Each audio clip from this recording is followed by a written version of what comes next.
তো আমি একটু বাইরে যাচ্ছি বাজারের দিকে, তোমার কিছু আনতে হবে? বাজারে যাচ্ছ? যাও, আমার জন্য কিছু আনতে হবে না, আমার কিছু লাগবে না। তাহলে ভেবে বলছো তো কিছু আনতে হবে না? আরে তুমি শুধু শুধু কেন চিন্তা করছো বলো তো? আমি তো বললাম কিছু লাগবে না। যাও, তুমি বাজার থেকে ঘুরে এসে যাও, আমার জন্য কিছু আনতে হবে না।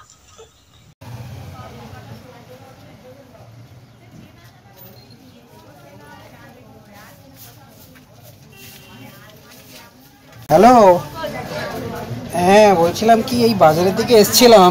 হ্যালো। হ্যাঁ বলছিলাম কিছু নিয়ে যেতে হবে নাকি, ভালো করে ভেবে বলো। না না, আমার জন্য কিছু আনতে হবে না।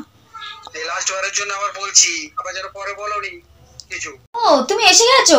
আমি তাই ভাবছিলাম কেন এতক্ষণ দেরি হচ্ছে। কই দেখি দেখি দেখি, তুমি কি এনেছো দেখি। হ্যাঁ চলে এলাম।